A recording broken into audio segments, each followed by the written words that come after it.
Good morning and welcome to session 6 of OBWB's Source Water Protection webinar series. Today we're talking about securing funding for source water protection. So I am hosting this webinar from Kelowna on the traditional unceded territory of the Syilx Okanagan people. And I encourage you now to just take a quick moment to think about where you're joining from and which traditional territory that is within. So as in previous weeks, we'll start with a quick introduction from me.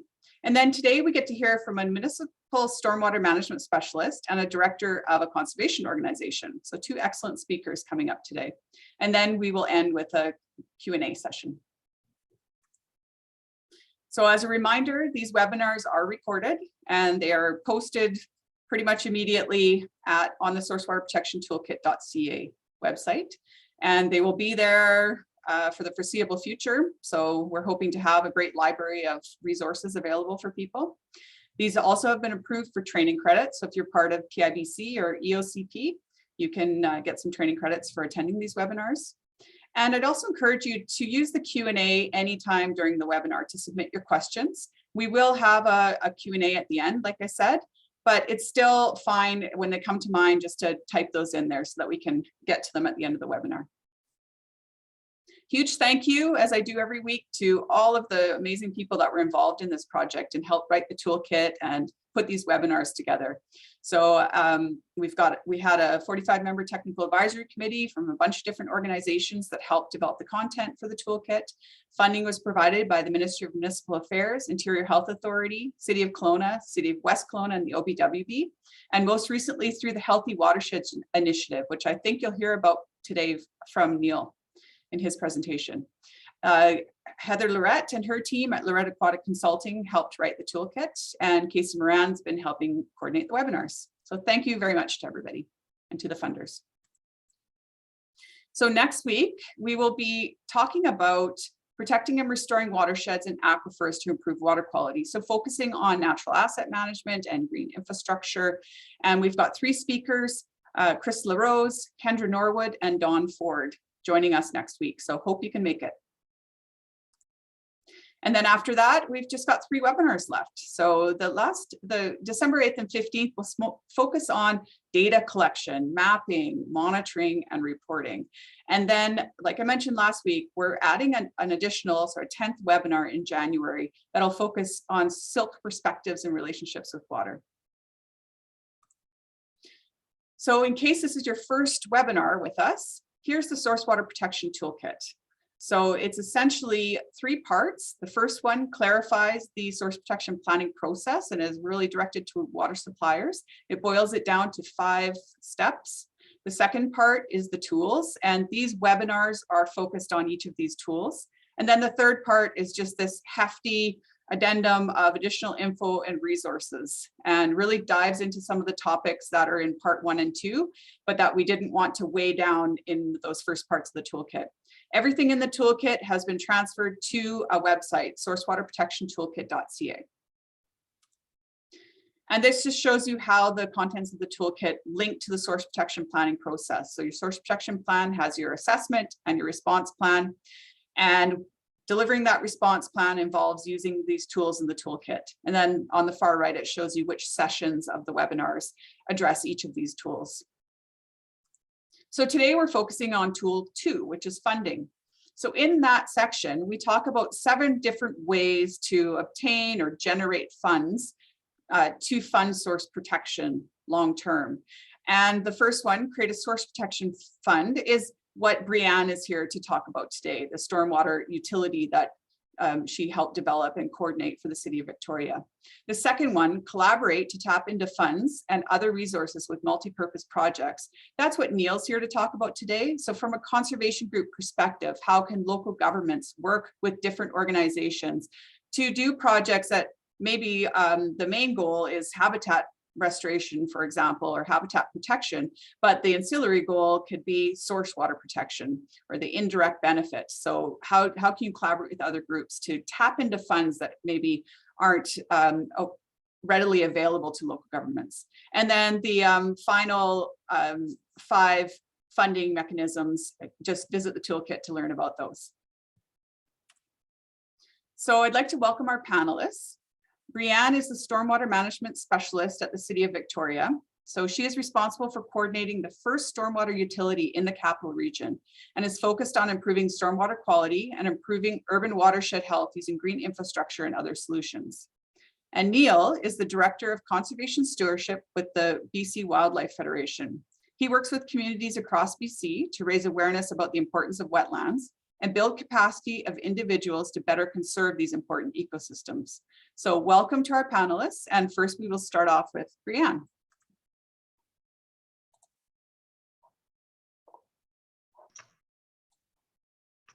Good morning, everyone.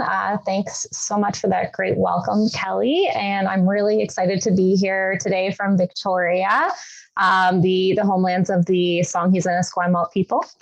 And I'm just going to get my presentation up on the board for you all to see.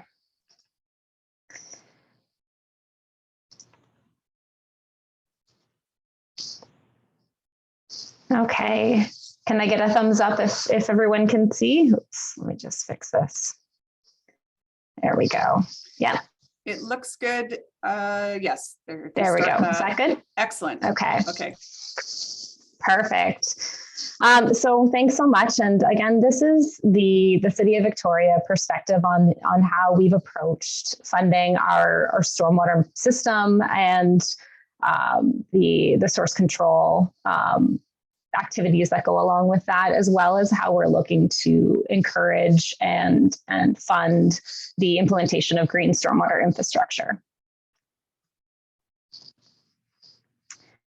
So today I really want to focus on how we're approaching this. So what the City of Victoria's context is, what some of the drivers were for us moving towards the approach for the stormwater utility, what we've included in our stormwater utility and what it funds, some actions we've taken to implement green stormwater infrastructure, and the future actions we're looking to move towards. So I think one of the big differences with Victoria as compared to many other jurisdictions in the province is that we're quite a small municipality. We're very old. We are mostly built out. Sadly, most of our surface water courses have long been buried and incorporated into our stormwater system over time. So we're left with one surface creek and another that runs through the municipality, but is 100% buried. We've got very old system where over 60% of the pipes were installed before the 1920s as well. And one of the big differences is that we also don't discharge into any drinking water sources. We discharge into the ocean mostly, as well as those two water courses that I mentioned. So here's a little view of how our catchments are delineated. As you can see, they're mostly quite small, and there's a very distributed discharge. So we don't have a concentrated volumes of stormwater going into any water course, which does benefit us because we tend to see less large-scale flooding events. We do see small-scale flooding events. We certainly saw a few last week, as I'm sure many people did.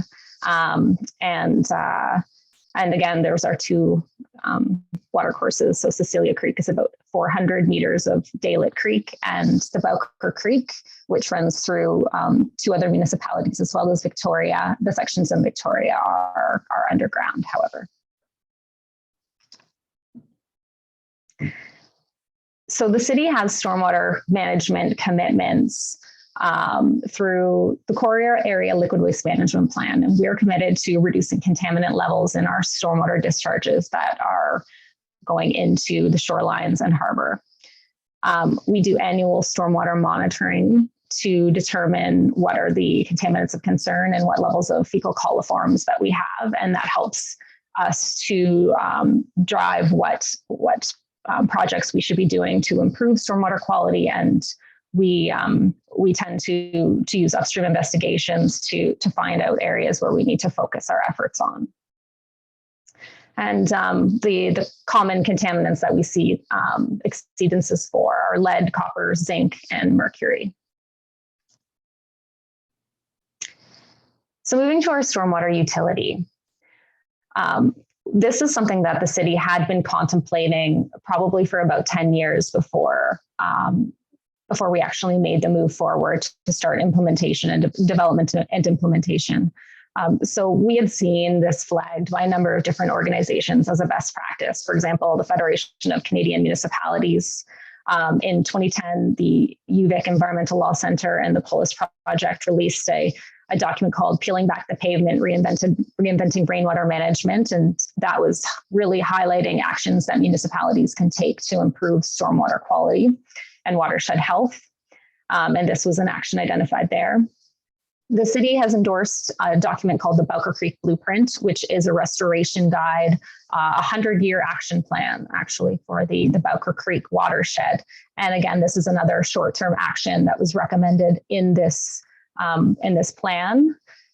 We've also seen hundreds of United States jurisdictions take this approach to funding their stormwater systems, and increasingly across Canada. We were probably one of the first across Canada, maybe in the top 10, and we're the first in the capital region, certainly, to adopt this method to fund our system. So we saw this really as a great opportunity for us to fund green infrastructure in the city.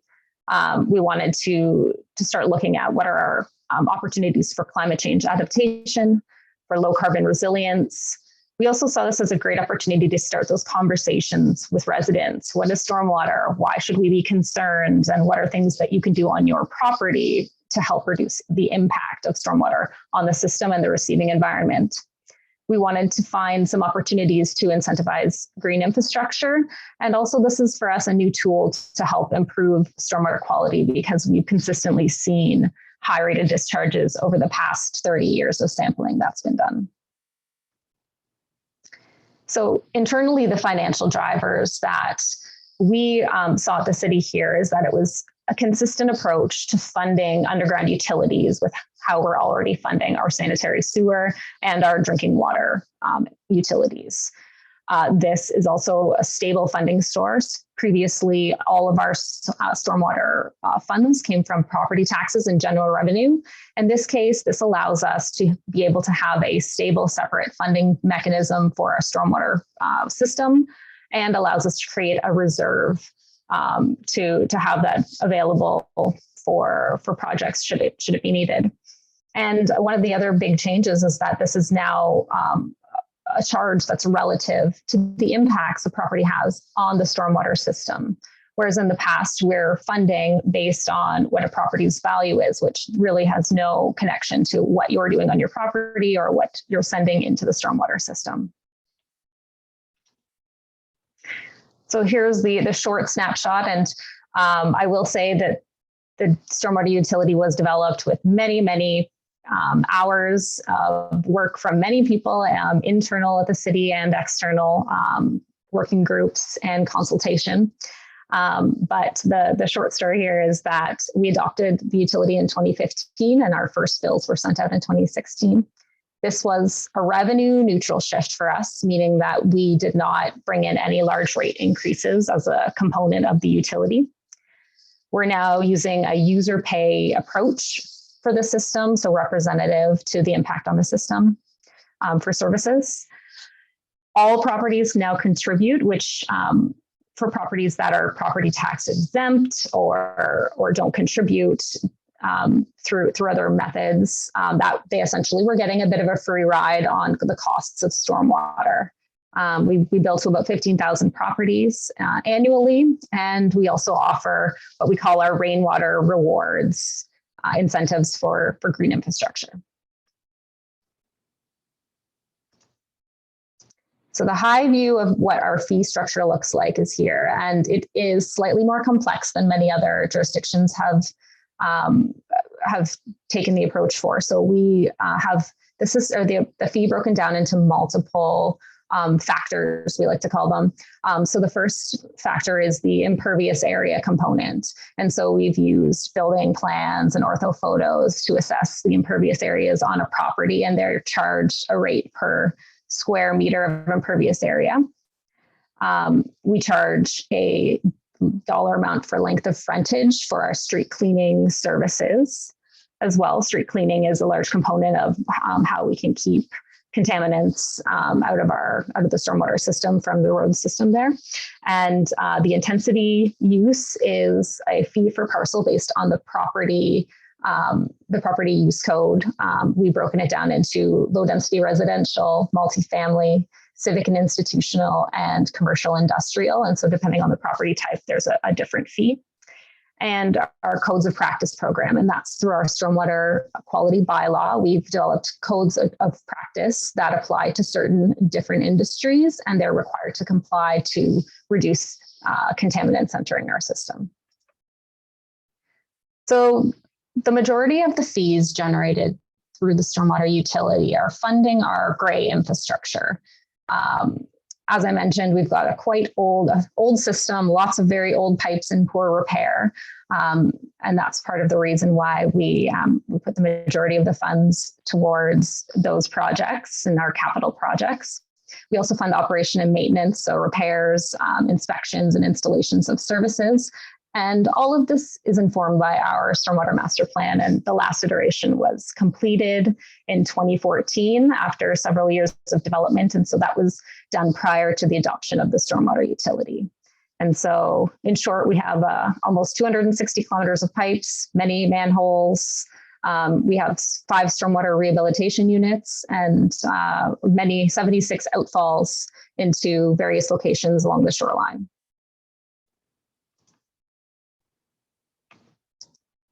So through the utility, we also fund our stormwater quality initiatives. So one of the largest initiatives is our bylaw enforcement and the codes of practice.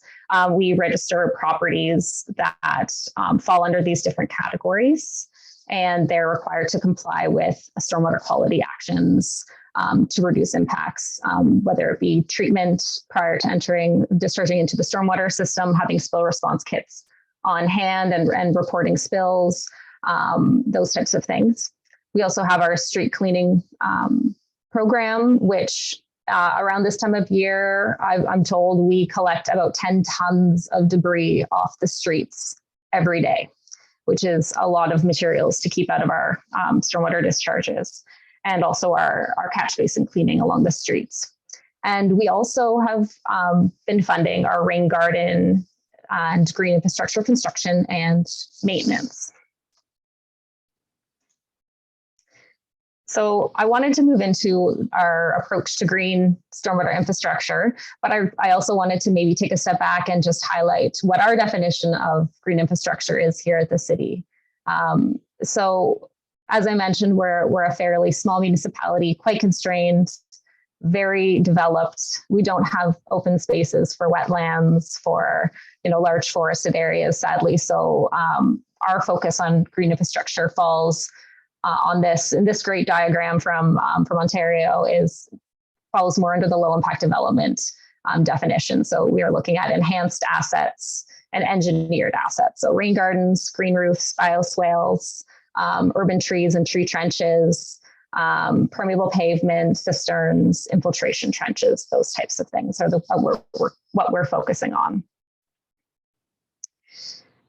So in Victoria, we're really looking at taking a gray plus green approach. We recognize that in a city such as ours, it's very challenging to reclaim paved areas on a large scale to develop into green infrastructure. And we probably will never get to the point where we'll be eliminating the need for underground piped infrastructure to protect properties from flooding.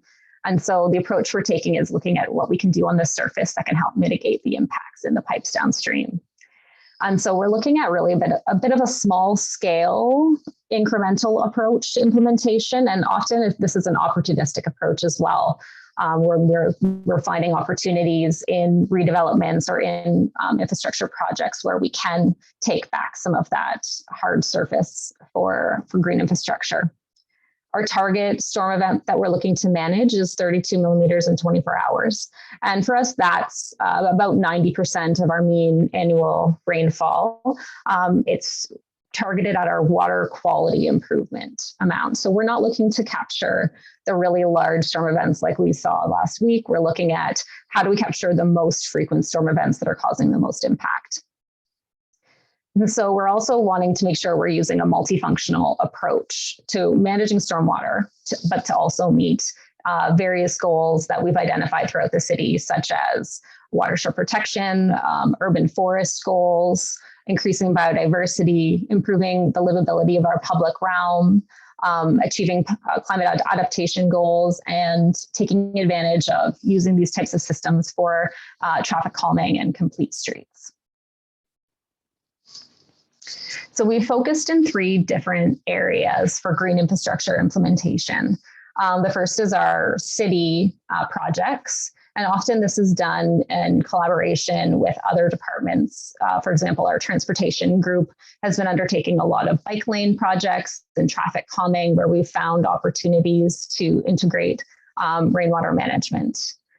Private property, as I mentioned, we have developed our rainwater rewards incentives. And so the goal of this program is really to approach properties when they're already undertaking improvements in redevelopments or new developments, or just alterations to the property, and letting them know that if they choose to use a green infrastructure approach as opposed to traditional, then they have this opportunity to reduce their stormwater bill. And in the case of some families, get a one-time rebate. And one of the other areas that's arisen is development-led right-of-way improvements. So this is something we often see in larger, say, downtown in developments where the sites might be quite constrained and there's not a lot of opportunity for on-site stormwater maintenance or management, but they can take advantage of the rights of way where we want to see a green approach being used. They're implementing, say, a rain garden or stormwater tree trench in lieu of doing standard street trees and sod. So to focus on the Rainwater Rewards program, the utility really was the mechanism for us to be able to start offering these incentives and to give credits on the annual stormwater bill. The goal is looking at private properties and getting people to manage water where it falls on their property. The target, as I mentioned, is new developments and redevelopments. And our secondary audience is the idea of homeowner improvements where somebody is maybe doing landscaping or repaving their driveway, that kind of thing. There's 2 streams. We have one that's focused for the low density residential properties, and that's the majority of the properties in the city. Because the bills tend to be quite small, a credit approach, it wasn't necessarily sufficient funding to help incentivize any actions being taken. And so after consultation on the program, we developed a one-time rebate program. So offering anywhere between $30 to $1,500, depending on the size and type of installation, and as well as an ongoing 10% credit. And so we offer these incentives for rain barrels, cisterns, permeable paving, rain gardens, bioswales, and infiltration chambers. And for all of the other property types, we offer most of the same incentives for most of the same typologies, with the exception of green roofs instead of rain barrels. And these credits are anywhere from 2% to 50% of the stormwater bill, depending on the amount of impervious area managed.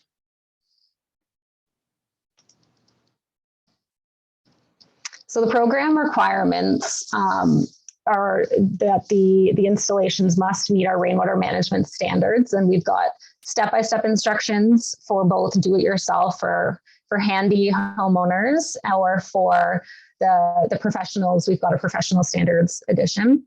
Again, the 32 millimeters and 24-hour target is our what we're aiming to meet. We've developed a simplified sizing methodology, which is a pervious area for the green infrastructure to impervious ratio. Everyone's required to submit a maintenance plan as part of this, part of their application, and there's a 5-year renewal period as well.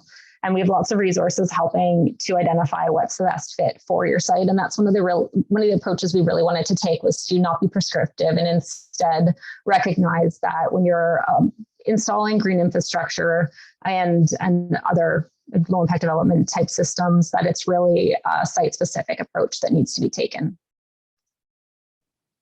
So the numbers here, maybe we were a little optimistic when we first brought out the program. It's certainly been a bit of a slow build over the past 5 years. So currently we have 165 properties participating in the program. But as we've been increasingly improving how we communicate with properties during the development process, we're certainly seeing much more uptake. Just in the past year, we now have 85 developments that have incorporated green infrastructure into their building design and or their construction if it's underway already. And so I think we're going to see in the future the sort of slow improvement to uptake, which I'm really excited about. So I would say some of the challenges that perhaps we weren't necessarily expecting is just how unaffordable housing has become in the past 5 years. There's been a huge increase to the cost of projects in Victoria. And so often I hear that, when we're looking at the various requirements, whether it be step code or EV charging or anything like that, it's one of the items on the list. And so this is, of course, a voluntary program.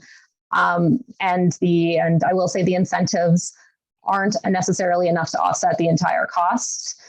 So in some cases, this is a doing the right thing approach rather than you're getting a payback period of a short amount of time.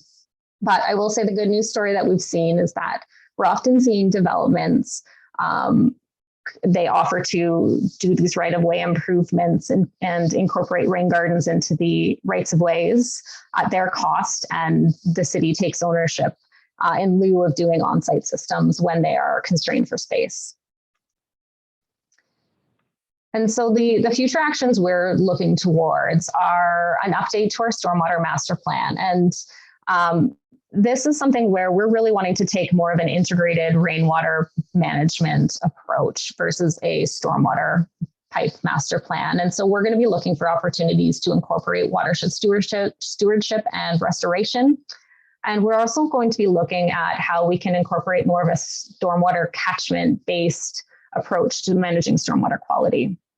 We're also in the process of developing a green stormwater infrastructure manual for our rights-of-way. So this will be something that guides our city-owned projects, and it incorporates requirements from our parks staff for maintenance and from our public works staff, as well as other departments. And hopefully we'll streamline how we implement these projects moving forward for when we're doing larger infrastructure projects. We also are looking at improvements to enforcing our stormwater quality bylaw and opportunities for stream daylighting, for example, in the Bowker Creek watershed.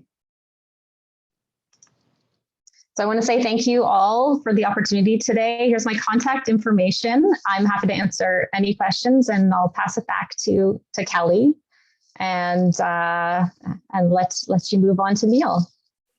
Thank you very much, Brianne. That was a great presentation and a lot of crossover with what we'll be talking about next week. So that's excellent. So once you've stopped sharing your screen, I'll invite Neil to share his screen and we can move to the second presentation.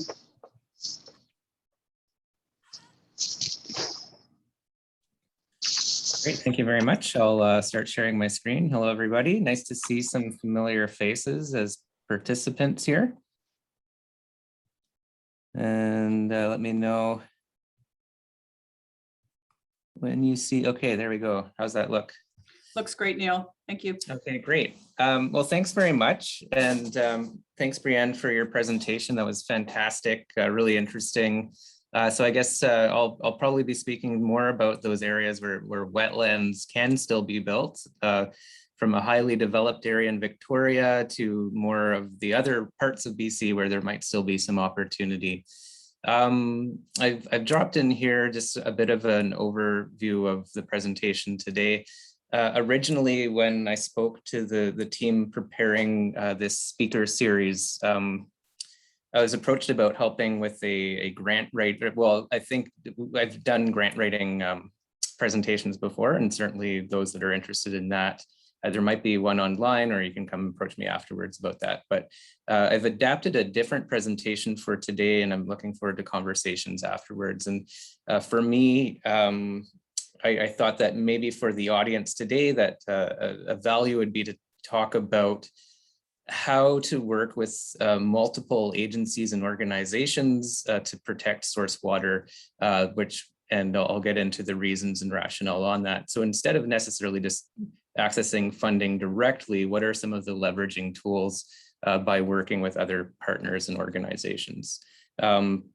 So I first want to just talk about some of the funding gaps that I've experienced through some of the work that we've done, and some of the constraints that's put onto the success of our projects. And then I'll jump into the meat of this conversation, which is the value of partnerships, all collaborating towards healthy watersheds. And lastly, as mentioned by Kelly, I'm going to make a pitch for the healthy watersheds, both the initiative and a strategy going forward. So just a bit of context, for the last 11 years, I've overseen a wetlands program with the BC Wildlife Federation. Wetlands programs objectives are to raise awareness about the importance of wetlands and build a capacity among the community of practitioners.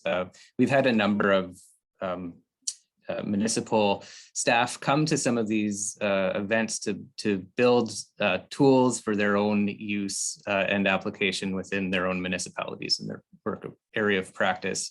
So, and we've ranged anywhere from sort of public facing events to very sort of focal events related to practitioners. And to set the context for this, wetlands are a huge part of source water protection.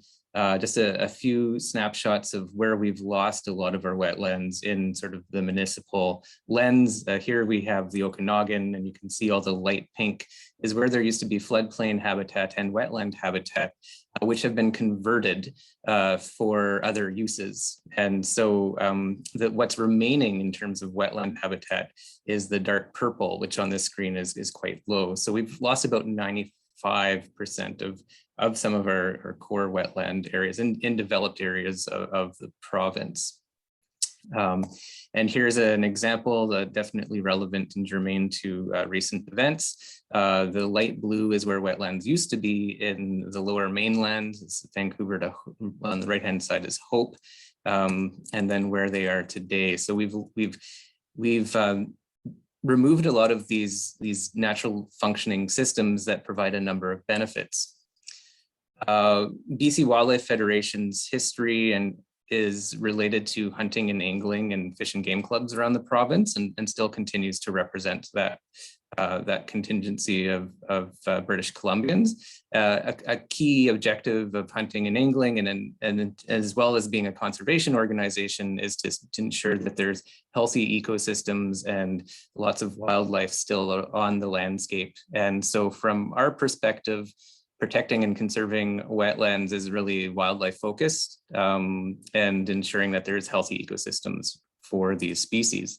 However, there are a number of values associated with wetlands, not just wildlife, but a whole mix of things. And this is where there is a collision of interests for municipalities who might be looking at flood control or water regulation or other services that wetlands provide, and how one objective can have multiple partners who might be interested in collaborating on a particular project.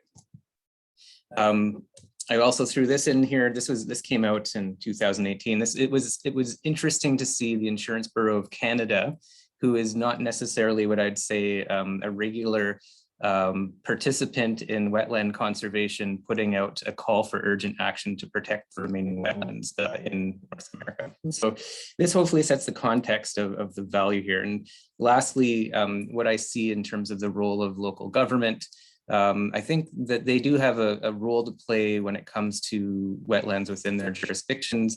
They know the landscape the best. They can help set conservation objectives and negotiate with landowners and stakeholders. They also have mechanisms at hand in terms of being able to develop land use plans, bylaws, stormwater management, which we just heard of, and they can also educate and influence and reflect what their citizenry and their vote, the people within their local government want to see. So it's a bit of both hearing from them, but also educating them on the value. So there's a huge role for municipalities to play in terms of enhancement of our watersheds. So generally speaking, it's relatively easy, like what I've experienced, at least with some of the projects that I've been on, to go through a restoration phase of a project. There's lots of work involved, but definitely it's easy to find the funding for restoration if it's a good project. What ends up happening though is there's a commissioning phase afterwards. This is the maintenance of these restoration sites. And these tend to be underfunded and often rely heavily on volunteer support and not necessarily integrated into long-term planning. So probably similar to the stormwater presentation, where we have a crumbling infrastructure of great infrastructure in the past. We're coming to learn that there's maintenance that's required to make sure that these sites can successfully continue to be healthy. And the commissioning phase can last 5 to 30 years, depending on the project. So to back this up in terms of some data, some of you may be familiar with this study. There used to be a compensation plan for wetland sites along the Fraser River. And a few years ago, there was a review of about 50 of these restoration sites. So these were mitigation sites that were designed to offset impacts along the Fraser River, guided largely by DFO. So this study looked at how well they were performing with somewhere in the range of 1 to 20 years after they were completed. And what it found was only 1/3 of these sites had met 2 key objectives of what was intended for those sites. And that was related to the size of the area that was restored was still there.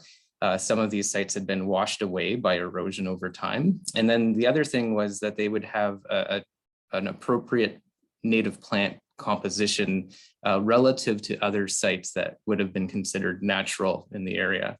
And so only 1/3 of these sites had been kept in some form of intactness after the initial restoration phase. So this to me demonstrates that that commissioning phase and ensuring that the site is on a trajectory to be healthy and perform well over time has been often abandoned, and that there is a need for maintenance and monitoring of these sites that goes beyond the restoration phase. Similarly, the BC Wildlife Federation, we've had a number of restoration sites throughout the province that we've worked on with a number of different partners. And a few years ago, we also did a study to look at the effectiveness of our restoration sites. And ultimately, one of the core findings was that they do need maintenance and monitoring as a component to ensure that they are on the right trajectory. This year, we've been somewhat successful in securing a short-term fund to help do some maintenance and monitoring of our past sites. The BC Wildlife Federation received $5 million from a Healthy Watershed initiative to employ over 100 people, largely in response to the COVID-19 and the need to create jobs during what was going to be a really terrible recession.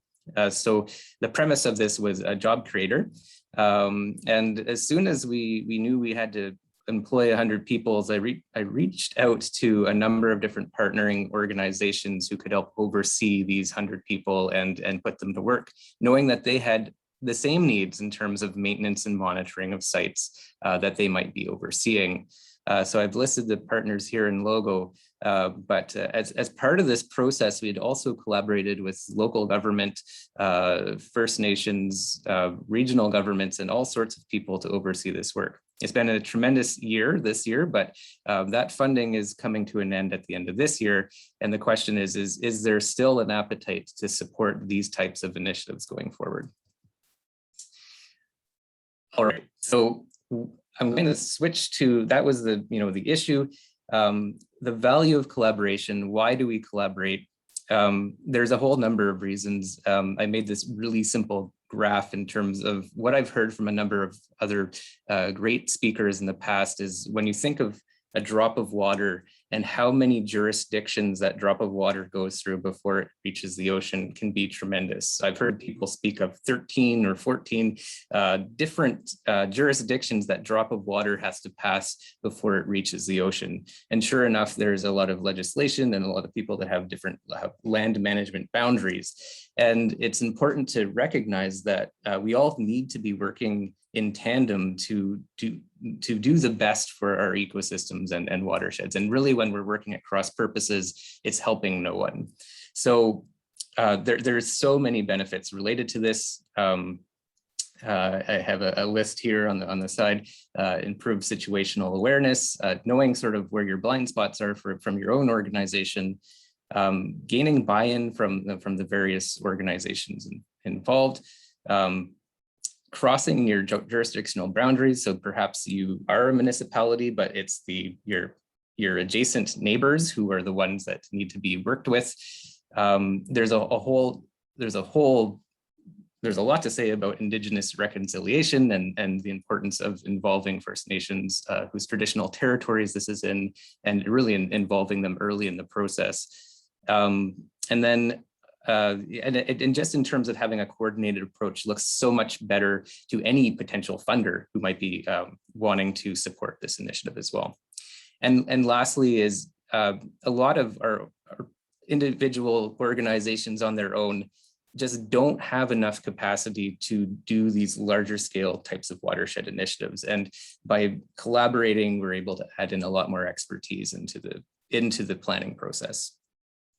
So I'm going to jump into some examples of some partnerships that the BC Wildlife Federation has been involved in, but I also wanted to mention there's so many great non-government organizations that are working on the land base that are super valuable to be partnering with in terms of enhancing your own projects as well. From our perspective, we've done a number of working group workshops looking at more large-scale watershed and level issues. And I know there's a number of groups that do these types of initiatives, but a big part of this is identifying gaps and opportunities for conservation of some of our resources. So we've hosted these in the past and have worked closely with the regional governments and local governments to identify key issues and better understand sort of what are the struggles that each of these sort of regional perspectives or local governments are facing when it comes to what are their next steps that they need to do to better conserve and restore wetlands or improve water quality altogether. So one of the examples I brought up was a collaboration we had with the District of Squamish. They were undergoing a new OCP, Official Community Plan. We were able to secure additional funding to support some of their mapping tools. But before that, we ran a regional session to identify that mapping was something they needed to improve.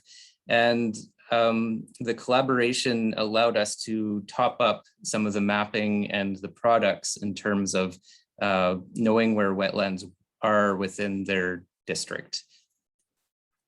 Another example of recent is us working with the BC Wildlife Federation, working with the City of Trail under a contribution agreement where we were able to secure over $1 million with some of our contractors to cover the cost of decommissioning a large dam.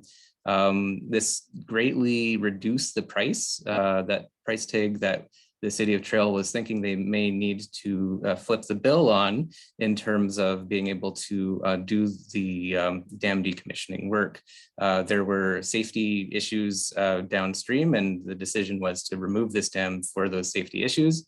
At the same time, the BC Wildlife Federation was interested in the wildlife habitat that would be left behind in the dam footprint. So from our perspective, we were able to still retain some high valuable wildlife aspects while the city of Trail was able to lower their liability concerns. Another example is Logan Lake. The Logan Lake has an enhancement working group that's made up of a number of local experts. This has been an interesting collaboration. It's been a desire to treat water before it affects Logan Lake itself. There's high eutrophication of the lake system, and the wetlands are at the inlet. And they have been enhanced over the last 10 years with BCIT students who come in every year as a demo site to do additional wetland restoration at this site. The goal is to improve the water quality of Logan Lake. And BC Wildlife Federation has been involved throughout the years on this. The first year that it was involved, we brought together a group of people to do some of the initial designs, and just this past year had offered some maintenance and monitoring through the wetlands workforce. But it demonstrates that collaborations can definitely help local government and others in terms of achieving some objectives that might be difficult to do on your own. The last example I have is with the village of Salmo, where there was some local conservation groups, local streamkeeper group in particular, that we collaborated with to secure funding and to daylight a piped area that had been filled in the 70s, to daylight it to create a stormwater retention pond before the water left the streets and went into Wildey Creek. The cost to the village of Salmo was relatively minimal because a lot of the funding came in from a number of grants that were obtained from both the BC Wildlife Federation and the streamkeeper groups. And then maintenance and monitoring of this site has been supported through additional grants over time. So this is where I think if I could say that I'd like to have a conversation with some of the folks around the table today, is sort of what are the elements of success when it comes to collaboration, and what are the things that really need to be put forward in terms of what would make a strong collaboration. For one, I think there's the value in just having that resilience of having multiple partners committed to a project allows us to overcome some of these jurisdictional barriers or potentially some political cycles that some organizations will be under or restrained by. There is also the value of this trust building exercise that happens when multiple groups are getting together, especially the local groups as well, and helps to legitimize the process if people feel that they're aware and involved. It enables us to sort of work and focus on shared interests, and it's important that all the groups that are going in know what those shared interests are, and then collaborate to make sure they know who's doing what around that. And I think because one of the big points is that there can be multiple objectives. So even if you don't have the exact same shared interest, we might be trying to optimize something that leads to the same end result. So for one, the BC Wildlife Federation would be interested in the wildlife habitat, whereas a municipality might be more interested in the value of stormwater management, for instance.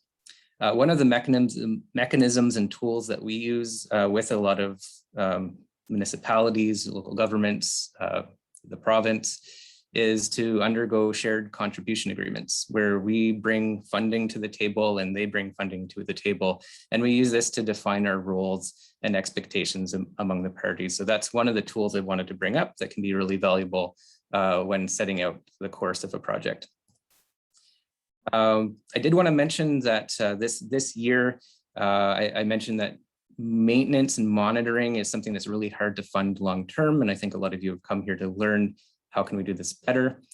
There is a group of water leaders that are really advocating for a watershed security plan and a fund from the province. And some of you may have heard of this already. The province has committed to this through several mandate letters, but it still needs to be completed, and multiple organizations are really seeking that support.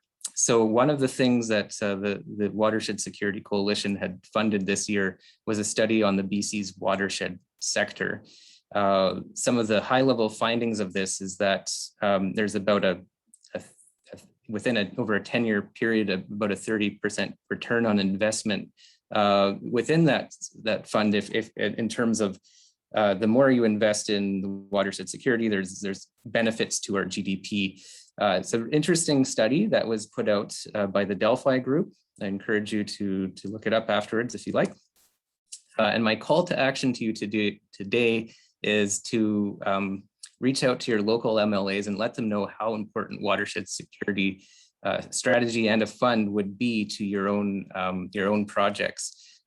Certainly having more access to more funding for both collaboration as well as doing monitoring and maintenance is really critical for our future and for us to be able to work together as well as to maintain and have enhanced projects that are successful in the future. I'm going to end it there, and I look forward to our conversations. Thank you very much, Neil. Oops. Oh, you had one more slide there. I'm gonna, yeah, I had other ideas, but I'm gonna stop it there. Okay. Great. All right, Brianne, you can go ahead and turn your camera back on. So we did have one question in the Q&A, but I believe it was answered in your presentation. It was on the rainwater rewards, and you had a great slide on that. So we will leave that one. Then there was a question in the chat about testing for contaminants in your stormwater drains. Specifically, I don't even know what this is, 6 ppd-Q. Would you like to comment on that, Brianne? Yeah, sure. Yeah. So the city of Victoria is within the Capital Regional District, as I'm sure many of you know. And, as Neil mentioned, watersheds don't follow municipal boundaries. And so this is watershed management, and watershed monitoring is something that sits really well in a regional context. So the CRD, they coordinate and undertake our annual sampling program, and we fund into that along with the other adjacent municipalities in the region. So they do the annual monitoring of all of the discharges. And I won't go into details because I can't say I know all the details of exactly how they schedule monitoring, but they do monitor for metals, for fecal coliforms, and for various other contaminants as I guess interest and desired as we determine we need. I will say that the city itself is not undertaking any particular sampling for 6 ppd. We are absolutely aware of the issues, and for anyone who doesn't know what that is, that's the contaminants related. It's the newly discovered contaminant related to tire compounds. So and I apologize, if I'm messing up how I say this, but it's essentially the compound that helps reduce the degradation of tires due to ground level ozone. And so it's not, in fact, the additive itself, it's the degraded additive that is causing significant coho mortality. And it was identified just in the last year by researchers in the University of Washington, I believe. And it's a very huge advancement for the, I guess, advancement of fish health and identification of what are the actual impacts to the watersheds and impacts to stormwater and streams and salmon health in the Pacific Northwest, but also across the world likely. So that being said, it's very new, and there's certainly interest that I've heard in various levels of jurisdiction for looking into what we're seeing as well. I'm not sure where exactly that's at though, and I'd be really interested to see what the results are of any testing. Thank you. Learned something new. Another question for you, Brianne. On the Victoria policy, how do they deal with stormwater going onto private land due to paving or other great infrastructure? Do they compensate for owners' need to put stormwater mitigation in place? We actually have incorporated the requirement to manage stormwater on your own property into our bylaw. You're not allowed to discharge any water across property lines. So that means that on one hand, it's maybe not the best thing because we're requiring in the bylaw that you must have connected all of your hard surfaces to our system.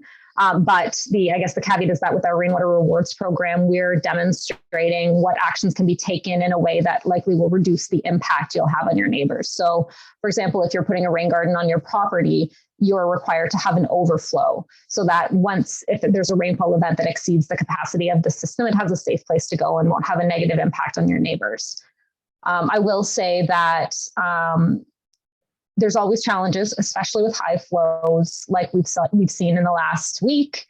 We certainly received lots of calls about people with standing water in their yards, about water traveling across properties. And in those extreme cases, I think that we have to be a little more, a little reasonable about it and understand that if every property is connected to the storm, has functioning perimeter drains, their property should be protected. And we can't always control what's happening below the surface with interflow, with groundwater, and in some cases, when these large storm events cause surface flows. Right. Thank you, Brianne. Question for Neil. How could we work with the Insurance Bureau of Canada to promote wetland restoration or returning lands back to wetlands in flood-prone areas? Yeah, I mean, how do we work with the Insurance Bureau directly? It's a good question. They put out this study. I was very interested in this, and I know that they are sitting. We've been, from the Canadian Wetland Roundtable perspective, we've been reaching out to them to see how they want to be involved in future conversations. I think there are some communities that are retreating from floodplain systems right now. Grand Forks is one that comes to mind, where there has been retreat of some homeowner, like some residents, where there's buyouts happening currently. But I do know, I think this is really open to conversation in terms of some of the things that have happened in the last week. And I think that conversation is going to continue as these insurance companies are not able to cover the costs and are quite worried about the significant development in these areas. So I guess stay tuned in terms of how the Insurance Bureau and insurers are involved in this going forward. Mm-hmm. And Sandra in the audience, I encourage you to reach out to Brianne directly with your follow-up to that question. I do have one more quick question for Neil. Maybe it's not a quick one, but you talked about elements of success for collaboration. And I'm curious about what you see as the biggest barriers between or for local governments working with conservation organizations. Yeah, and I think that each local government will have to kind of do their own internal review of the partnerships that they develop with an organization. Definitely, there's quality in terms of a nonprofit, in terms of what they're able to bring to the table. Is it of value for them to do this? There are some really strong organizations that do amazing work and work with local government. And so I think one of the barriers is trust. One of the barriers is sort of understanding to provide permission to enter that space of decision making, and largely for myself, if it's the landowner, they have the ultimate say, and we come in as these are some options to work with you, and not let them feel like they've lost control of a project. So I think there's definitely some trust and knowing framing in terms of who's leading what part of the project. So there's often a desire to make sure that that's kind of established early on. There are some really good local groups, and I don't want to undermine that at all. Like, there's totally some amazing collaborative groups that are willing to support you. And I know that there's a lot of environmental planners who might be on this call, and they feel isolated. They feel like they're the only ones in their department trying to do work and trying to even work with their engineering team, and maybe they don't have the greatest relationship, or maybe they are not understood. There is a whole network of people that are there to support you. We need to work together on these items there, and there's a willingness. Now, is there quality? And that's something where you need to do some internal review and see what are they able to bring to the table that we can't do ourselves, or we just don't have capacity for. So definitely there's a bit of a dance at the start of any relationship where you try to figure out who's doing what and what are the opportunities. But there are some, I think we've really, like, people siloed themselves to some degree or passed the buck off, definitely within this whole entire watershed unit. And I think there are definitely some great collaborations that are happening. I think there could still be more, and there's always, like, in my mind, there's always a way of involving local groups to some degree. Some of them might just need to be informed. Some of them can have tremendously valuable things to bring to the table. And it's just a matter of figuring that out as part of the process. But there are some tremendous, like, I guess, benefits to that. Mm-hmm. Thank you very much. Okay, we have reached the end of the webinar. So huge thanks again to Neil and Brianne for their awesome presentations. And thanks everybody for attending, and hope to see most of you again next week. Bye for now.